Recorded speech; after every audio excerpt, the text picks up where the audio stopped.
السلام عليكم البنات، كيف دايرين؟ لاباس عليكم؟ على خير. مرحبا بكم مع فات فيديو جديد ان شاء الله، مع وصفه جديده واقتراح جديد. اليوم جبت لكم تحليه اولا ديسير اللي سهله في التحضير، وكيف ما كتعرفوا احنا مقبلين ان شاء الله على شهر رمضان، وكنبغيو بحال هكا تحليات في السحور ولا حتى في الفطور. فهذا واحد الديسير اللي هو ساهل. بقاو معايا في الفيديو باش تشوفوا طريقه التحضير ان شاء الله.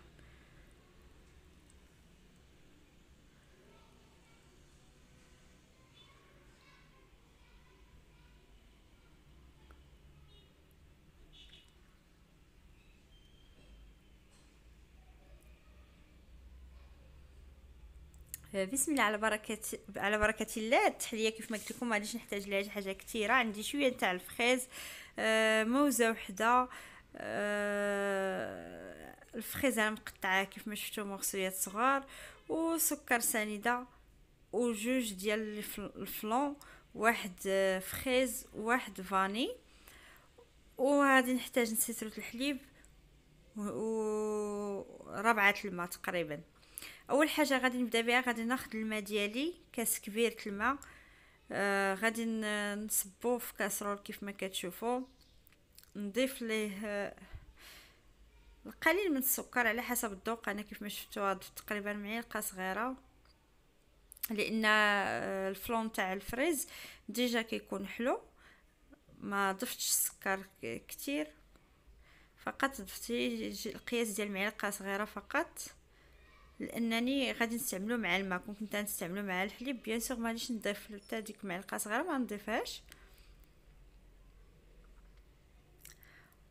صافي، غادي نخلط كل شيء، العناصر ببعضياتها. كيف ما قلت لكم هاد التحليه راه سريعه سريعه، دغيا دغيا توجدوها حتى لاخر لحظه.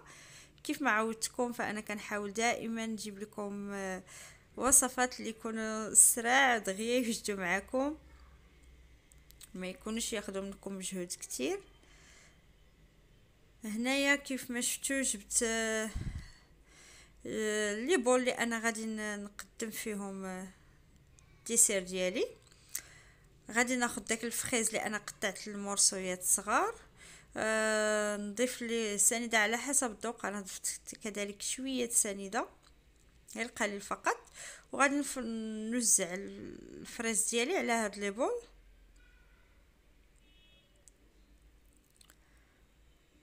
ممكن ديروها في كؤوس ولا فاش ما توفر.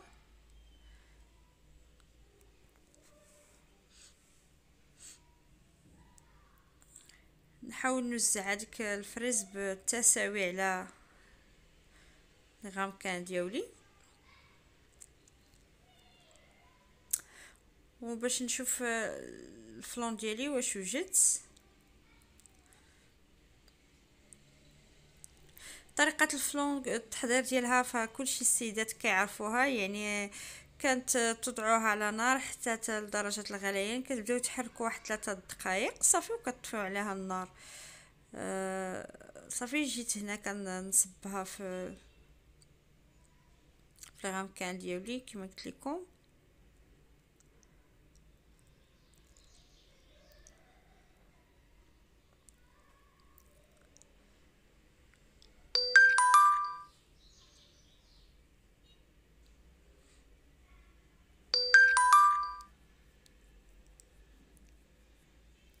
صافي دابا غادي نحيد هاد لي غام كنخليهم ابار حتى تيدفاو ليا شي شويه، عاد تندخلهم للثلاجه باش هاد الطبقه الاولى تشد راسها، ولكن ما كندخلهاش مباشره هكا للثلاجه لان باقي سخان. كنخليهم واحد شي شويش حتى يدفاو ليا، عاد تندخلهم. هنا جبت الكاسرول فيها نصف لتر من الحليب باش نضيف لها السكر والفلون الفاني. المهم السكر نورمالمون نصف لتر من الحليب كتضيفوا فيه 3 المعالق كبار. انا هنا ضفت هي 2 معالق وشويه، 2 معالق ونص تقريبا، ولكن نورمال خصكم تضيفوا 3. انا كنبغي شويه من الحلاوه، داكشي علاش ما ضفتش 3، وانتم كيبقى لكم الاختيار.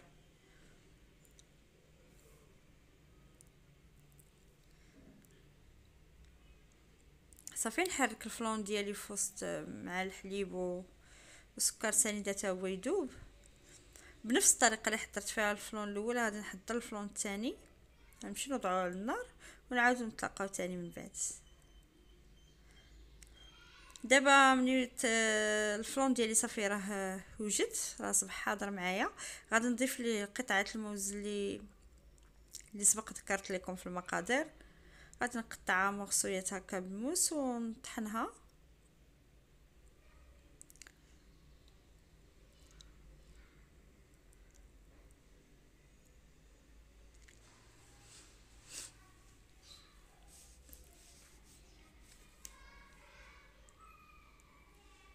بالنسبه للفلون تاع الفاني بامكانكم تعوضوه بفلون البنان الا كان متوفر، حتى هو تيجي زوين. انا كان متوفر عندي الفاني، درت الفاني صافي. اما الا كانت البنان حتى هو كيجي احسن. صافي نطحنوا هذيك البنانه مزيان في الفلون ديالنا قبل ما كنصبوا على الطبقه الثانيه.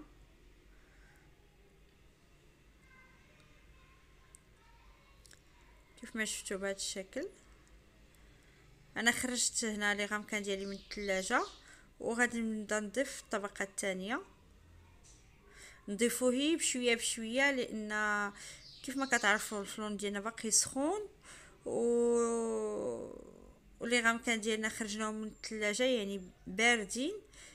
غادي نجيب انا كاع شي معلقه ولا سباتيل هكا باش نبدا نصب، باش ما نصبش مباشره، والله يحفظ يقدر يطرطق هكا علينا الكاس ولا اللي كنا كنستعملوا شي حاجه الزجاج هكا. داكشي علاش هي بشويه نصبوه.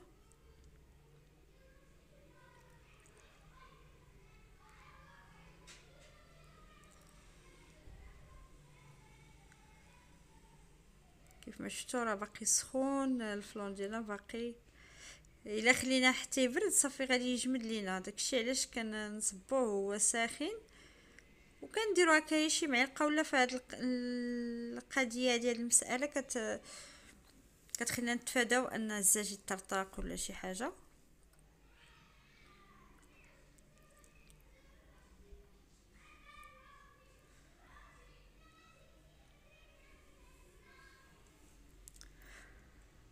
ودابا من بعد ما صبيت عليهم الطبقه الثانيه الفلون صافي غادي ندخلهم الثلاجه حتى يبردوا مزيان ويشدوا راسهم، ونتلاقاو في التزيين ان شاء الله في الطبق النهائي ديالنا، الشكل النهائي عفوا. وهذا هو الديسير ديالنا من بعد ما خرجناه من الثلاجه وزينته. كيف ما شفتوا راه بسيط سريع، وكتجي ديك الطبقه التحتانيه ترونسبارون هكا كيبانوا من هذوك القطع ديال الفريز ديالنا. والطبقات الفلون الثانيه كتجي من الفوق كيجي رائع، كيجي لذيذه وزوينه. ونتمنى انكم تجربوا هاد التحليه وتنال الاعجاب ديالكم. ما تبخلوش عليا بلي لايك والتعليق الزوينه ديالكم. السلام عليكم ورحمه الله تعالى وبركاته.